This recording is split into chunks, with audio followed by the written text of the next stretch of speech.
time has come once again to discuss things.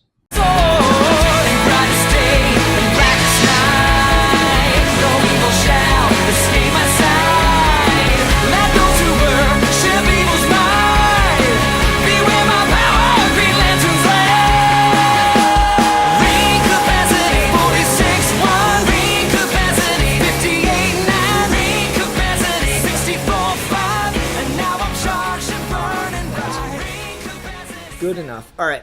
Hi everyone, welcome to another episode of Geeky Gentlemen. I am Sid Part2. Joining me today is... Me. Yay. Me, the best co-host ever. Me is the best co-host ever. Yeah.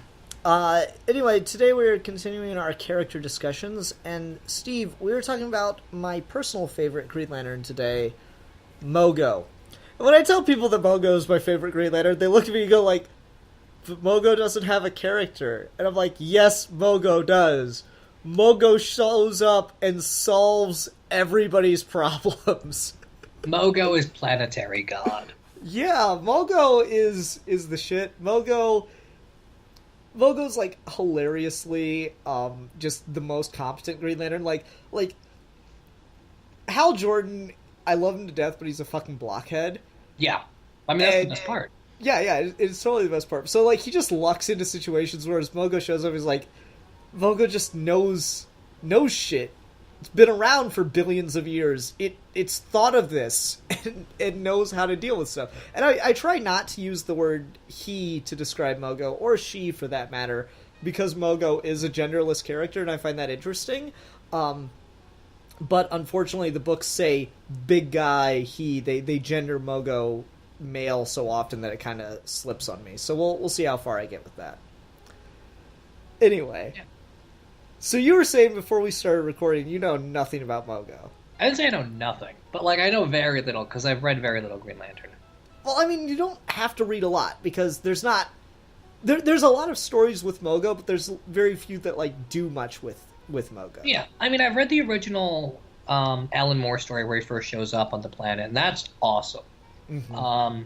And then I've read him in Johns' run, and I've seen him in TAS, and that's about it. Yeah, and, like, so you often get a very similar story with Mogo of, like, just discovering that it's a planet kind of thing. Like, yep. It's interesting, during the Kyle Rayner run, in the trade, Passing the Torch, like, Kyle and John are the only Green Lanterns, and so Kyle's, like, going off with Jade to this random planet, and there's, like, Earth monster men showing up and attacking the populace, and Kyle has to figure out what's going on, and then he realizes he's on Mogo. And and Mogo's lost levels of sentience because the ring's no longer there. And so that is, like, the first thing that really, like, tied Mogo's sentience to being a Green Lantern, which I don't know how I feel about. I go back and forth on it. But ultimately, at the end of the day, it's the same fucking revelation from the Alan Moore story, which is the planet's alive. and it's just funny how often we go back to that exact same plot. To be fair, though, because comics are really clever when they're not really stupid, when they tend to be both at the same time a lot. Mm-hmm. The twist that Mogo's a planet is some fucking Twilight Zone in its heyday levels of twist. Mm-hmm. Like, it's really hard to top. That is a stroke of genius. Okay, like, I want to talk about this, because I thought it was really interesting while I was reading through the trade of Tales of the Green Lantern Corps Volume 2, which I did a 40-minute episode of Trade Talk on, where I talked about every story. I highly recommend that, especially if you don't know anything about Green Lantern and you're just kind of, like, relatively interested in the universe, because you need to know nothing to go into that. But anyway, so, like, I'm assuming that this other one was published first. And so it's just kind of funny to talk about this, since Moore is like this fucking baby man-child that always bitches about people stealing his ideas and says comic books can't come up with anything new and they just keep ripping him off. So, like, the very first story you read in that book has the revelation that this planet that revolves around this very small sun and doesn't get a lot of heat from it, you get the revelation that their sun is alive. and it gives birth at the end of the issue, and it's a sentient being. And then, like, 6 issues later, you get the Alan Moore story where Mogo's a planet. And I will give Alan Moore, he did it better, but he totally fucking ripped off the Todd Klein story. This is just that's pretty badass. Yeah, this is just one of those things where fucking Moore is such a little bitch. I just don't care about Alan Moore. Like, he is such a little asshole. I could... Every time something is done with Alan Moore that, like, I know is kind of screwing him over, I'm like, fuck it, you made your millions. I'm kind of happy that you're pissed off right now. It makes me feel good that you're angry. It's one of those things.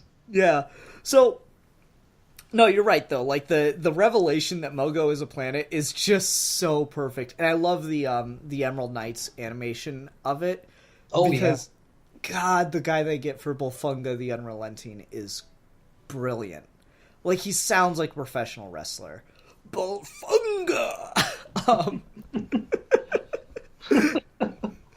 Yeah, so the revelation that is built into Mogo's origin and that is, like, the kind of story that we go back to all the time is a really cool revelation, but it brings in the question, does Mogo have a character outside of being a planet?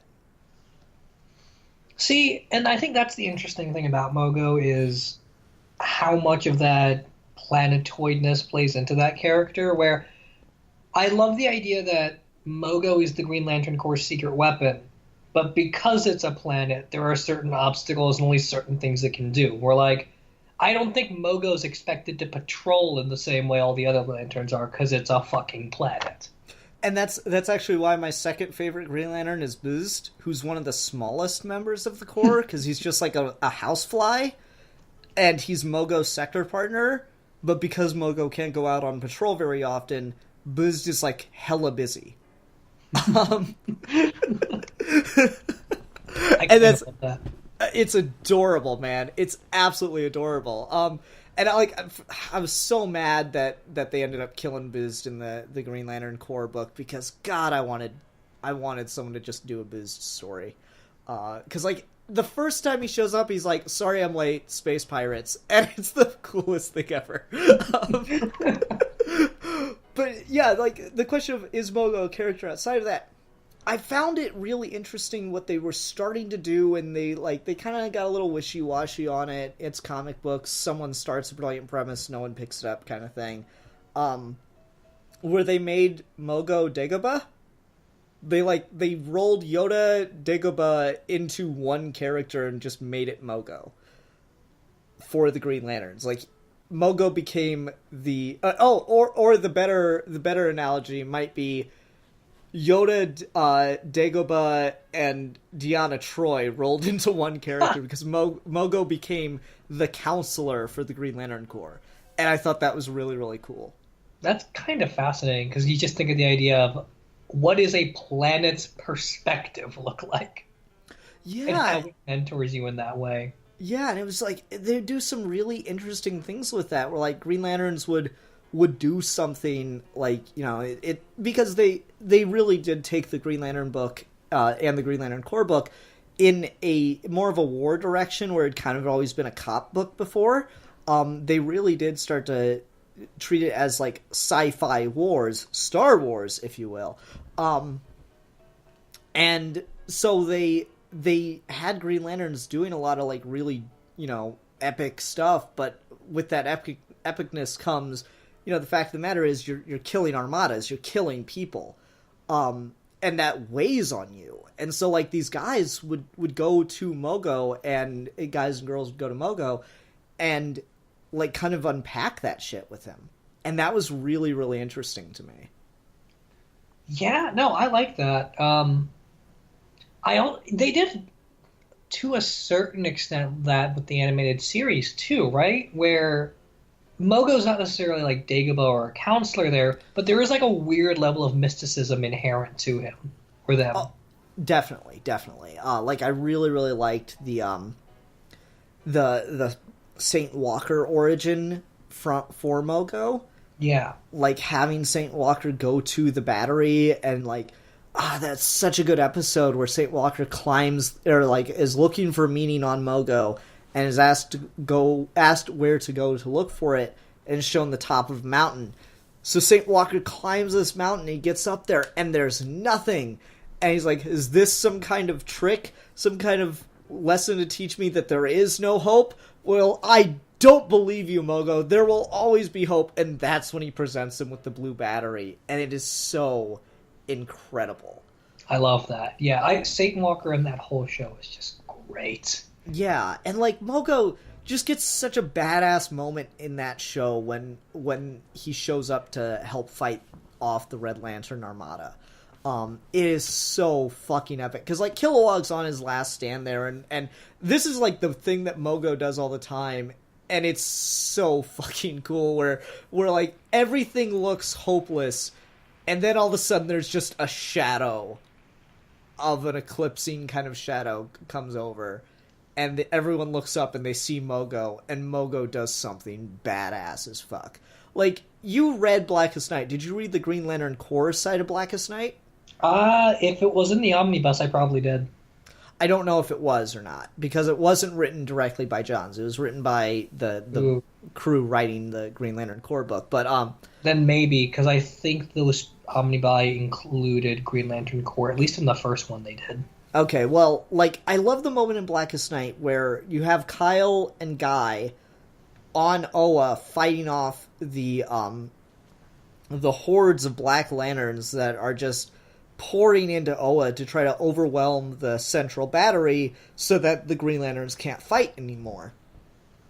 And they're just getting completely overrun. At one point, they let out a Red Lantern just to help take care of some of the shit. And this was when, like, Red Lanterns were just mad dogs.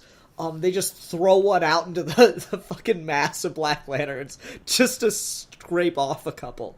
And it gets, like, really, really dark, and, like, Kyle gets killed by one of them, and Guy goes crazy and gets a Red Lantern ring, and he starts trashing a bunch, and it is just absolutely hopeless. It is that, like, the final stand kind of thing. And then Mogo shows up, and it doesn't make any sense, but Mogo increases its gravity and pulls all the Black Lanterns off of Oa onto itself, absorbs them into the core, and, like, as it is explaining all this, it goes, they will burn forever. It's like, yes! Damn, it's so cool! It is so unbelievably cool. And then they have to deal with Guy Gardner being a Red Lantern, and it's like a whole thing, and Mogo has to save Guy Gardner, and that's a really neat moment too. And I love that moment in the book. It was so cool. Mogo's a badass. So let me ask you this. What kind of constructs is Mogo ever able to make? You know, does Mogo have constructs? We rarely see it. Usually it's just like a beam. Because I remember a story where it's the same twist of, like, they find out Mogo's a planet, but, like, the other part of that in this particular story was everyone the person on the planet was interacting with was a construct by Mogo. That's really interesting, and I don't think I've read that issue, and I want to. I don't remember what it's from, but, like, the idea that the plants on Mogo are taken care of by constructs Mogo makes is really fascinating. Well, like, the way it's always been shown is Mogo's able to naturally terraform and you know, like, create plants and rock formations and stuff at will, and that was one of the interesting things that Mogo was doing as, like, a counselor, is someone would talk about, like, missing home and missing, like, this kind of sunset on the beach, and Mogo would, like, create a beach for them. Which isn't how that works, but it's fucking epic, so I don't care. And so that was really cool, but the way the constructs have always been shown is more it's to maintain Mogo. I did a short animation, you know what, fuck it, I'll open this episode with a repost of that animation of Mogo versus the Death Star. Oh, shoot. Yeah, it's kick its ass. It's only, like, 14 seconds long, which took, like, 6 hours to animate, but whatever. But, so what I had it do is I had Mogo create meteors, because like, when you think about it, like, Hal Jordan creates what he's familiar with. Planes and baseball bats and whatnot. Kyle creates what he imagines, beautiful women and all this kind of stuff. The same with Guy Gardner. Every lantern creates what they're used to, what they have knowledge of. What would a planet have knowledge of? Like, just from first-hand experience the most? Probably, like, spatial events, like asteroids and such. It would just be used to that, affecting it the most. And so I had Mogo create a bunch of asteroids and just throw them at the Death Star. So I thought it was pretty cool. This might verge on a fanfiction territory, but it's comics, so it's always that. Why doesn't the Green Lantern... Why don't the Guardians just relocate to Mogo? Why isn't Mogo the home world of the Green Lanterns? They did that for a while. I don't know if they're still doing that. Like, I remember in Godhead, when Hal Jordan was leading the Green Lantern Corps, which I think he still is, they were stationed on Mogo. I think Oa was destroyed at some point or something, but they were stationed on Mogo. Destroyed a couple of times. Yeah, it always is. They were stationed on Mogo in that. I remember at the end of Emerald Knights, which again is probably the best Green Lantern animated movie, or Green Lantern thing, period, outside of comic books. Well, except for TAS. TAS, man, it's so good. It's really hard for me to say that. It's like picking your favorite child, which of course you have a favorite, but you're not supposed to tell them.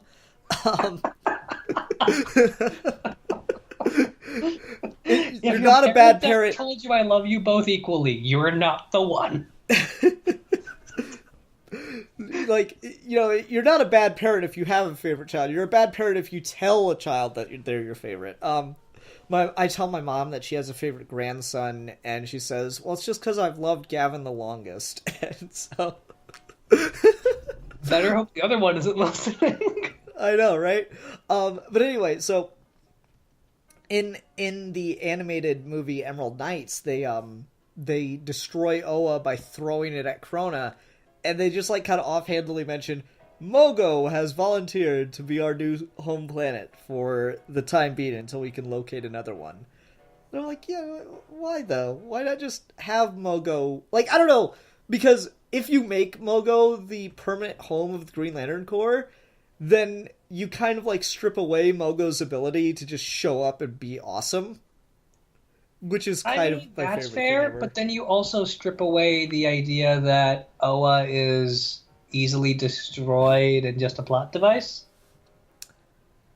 Yeah, but at the same time, they've destroyed Mogo like 2 or 3 times at this point. Oh, that's fair. I just think it'd be a really cool image of, like, it's just some newbie Green Lantern being dragged to the Guardians because he got a ring, and he lands on this planet where he gets all of their training, and then comes to find out the planet he was living on was a Green Lantern too. Mm-hmm. That'd be kind of amazing. Yeah, and I love how much of a troll Tomar Ray is in the original story, and, like, I like to think that when Moore wrote it, he was serious, but now we've just kind of, like, decided now Mogo is the biggest Green Lantern. But, like, I love that line that he has to Arisia after the story's over, and he goes, yeah, maybe one day I'll tell you about some of the really big Green Lanterns. And she's like, Tomar Ray, are you serious? You're joking, right? And, like, I don't know how you get bigger than, like, a sentient galaxy. I don't know what that would be, but whatever works. There's just weirdly, endlessly philosophical questions about Mogo's level of sentience. Yeah. So let me ask you, how do you feel about the idea of Mogo's sentience being tied to whether or not it's able to use the ring? See, I don't like that it's tied to the ring at all. I would like it a lot better if it is just a sentient world and the ring gives it more means. Mm-hmm. Like, it's sentient, but it's sort of like it's constructed by its form. So, like, it can only do so much terraforming on its own, and the ring would enhance that process. Yeah. But I don't like the idea that the ring is what, like, helps Mogo be more like itself. I agree with that, and, like, I don't know, I kind of go back and forth on it a little bit. I think Godhead gave me the best possible, like, the fact of the matter is, whether or not I like it, that's what they've done, is they've Yeah. tied Mogo to the ring, so that if Mogo doesn't have the ring, Mogo falls apart. Or just becomes like a husk. In Godhead, they have Metron and Orion show up at, the Green Lantern Corps' homeworld, which is Mogo at that point, and they're like looking for rings to steal them, so they're looking for a Green Lantern ring, and Metron just says, "Oh, it's been a long time since I saw any living planets." And I really, really like that moment. So then they go in, they swoop in, they steal the ring, and because Mogo had used the ring to recreate itself, I kind of am willing to accept it a little bit more now that Mogo has been destroyed by Jon Stewart, of course. Now it is tied to the ring, but just generally I don't like it being completely tied to the ring. See, and this just in my head, I wonder. Mogo got a ring because Mogo was worthy. How is Mogo worthy if Mogo is not itself sentient already? Because at that point, you'd risk rings flying off to plants and stuff.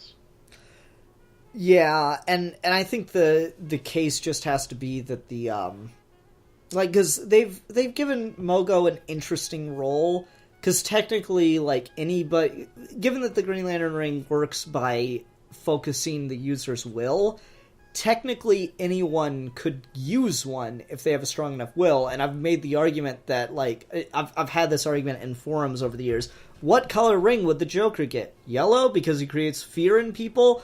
Orange, because he's, selfish and wants to steal all of Gotham and the world to himself? No. The Joker gets green. Easily. The Joker uses a Green Lantern ring.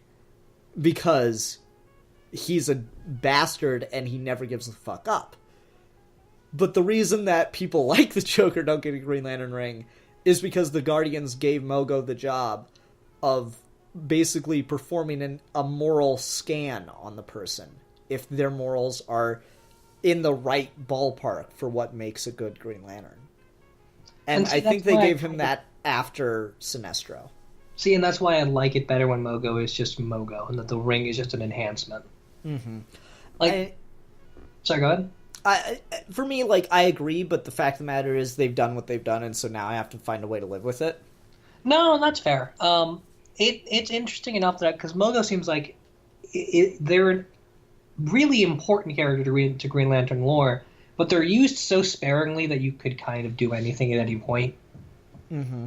I would like to see more mythology built around what Mogo actually is, and whether or not there are other planets that are sentient. Well, Metron has told us they're all gone. Mogo's the last. No, that's true. But then Jack Kirby had a whole thing about, like, Apocalypse not always looking like Apocalypse. And I feel like you could do a lot with... Hell, you could do a really interesting Poison Ivy storming. If you made... Mother Earth is actually Mother Earth, but its will has been died out because of human domination for millions of years. Well, it'd be hundreds of thousands, to be fair. Fair. Yeah, either way. See, that could actually work really well, since in Green Lantern mythology, Earth is the first planet to develop life. And so, if that life is a sentient planet, that could work. Or if that life became a sentient planet, kind of like Ego in Guardians of the Galaxy, that could work. Imagine this weird Poison Ivy Green Lantern story where she's literally talking to the Earth, and then eventually becomes like a Green Lantern or something and moves to Mogo. I would like to see... That could be a really interesting direction to take Poison Ivy, because I've heard the arguments from people that are Poison Ivy fans and are saying stuff like, well, she's a character on the right side of history, even if you don't like her methods. I'm like, her methods are fucking killing people. That's not okay. So you need to find a way to balance her out and have it be an actual arc. I don't have a problem with her reforming and still doing things for the good of the planet, but you need to have a reform story there. You can't just magically overnight make her a good guy, good girl, whatever. And so I think the way you could do that could be really interesting, is if, Batman reaches out to Hal Jordan or someone in the Corps and says, tell me more about Mogo, after catching Poison Ivy one night, and, he convinces Gotham or whatever, Arkham, to send her to Mogo so that she can be on a planet that's not dealing with pollution and find a right way to do, environmental activism. God, that'd be the coolest fucking story. Yeah, because Mogo would be able to help her deal with that. Because the way it's always been presented to me is Poison Ivy, does deeply care about environmentalism and issues like that, but the violence twist to it has always been something from personal damage, Yeah. She's never been fully altruistic. Yeah, she's always, kind of had, some kind of personal vendetta or personal motivation against it. It's never been purely about environmental issues. And so you need an arc, and Mogo being, a counselor-type character now, that could really work. That would also give Mogo an interesting character dimension of, if we accept that retcon that Earth was also sentient and has just kind of died out and the only person talking to it is Poison Ivy, then Mogo might suddenly have, some sort of conflict with the Green Lanterns of Earth and why they're not trying more actively to restore Earth's sentience. It's funny. I've had this story floating around in the back of my head for the longest time, so I'll give you the quick version of the pitch right now. Hal Jordan's out doing his thing, grocery shopping, what the fuck ever, when his ring suddenly alerts him with, a very specific code, and he's like, that's a mass extinction event. Oh no. He's like, give me the coordinates, and it gives him some Earthbound coordinates, and he's like, some kind of alien invasion's going on, and it's gonna wipe out an entire section of life on the planet. This is a mass extinction event. I need to alert the Justice League. I need to alert all these people. Call in Guy and John and Kyle and everything. And then he gets to the coordinates, and there's nothing there. At least nothing that he's expecting, because he's expecting some kind of alien threat, like Darkseid or some shit. But it's just a bunch of trees and a construction crew. And he's like, where's this threat you were telling me about? And the ring points him to the construction crew. And the crew's about to bulldoze an area of forest where it's the last refuge of an endangered species that the world has written off as not mattering enough to save. Or one subset of an endangered species, something like that. And then so Hal Jordan, of all people, has to try to deal with environmentalism, and I can't let you guys work here. And they're like, dude, we're just guys doing our job. This is kind of over our heads. It's kind of over my head, but I'm in the position here, and he just has to fucking erect a wall to stop the construction workers from doing their thing. And just Hal Jordan, this kind of quasi-centrist conservative character thrown into the middle of the environmentalist debate could be really fucking fascinating. And you could do a scene with him having to talk it out with Mogo to try to figure out what he needs to do, what he needs to say. And you can also throw Green Arrow into that story, because it would go back to that classic, Hal's the conservative, Green Arrow's the liberal, and they're going to argue about this, but Hal has no way of fighting back this time because its ring is telling him to do it. Well, the mission is to protect life in their sector, and if a life of an entire species is threatened, even if it's by, sentient beings just looking for a job or whatever, it'd be his job to take care of that. And so, Hal Jordan just, you could get into the whole legal thing of well, what gives the Guardians authority on Earth? And I've had this joke saved for my entire life. So you ready? Yes. The Guardians are the oldest species in the galaxy. They licked, everything. So they have the ultimate authority in the galaxy. I hate you.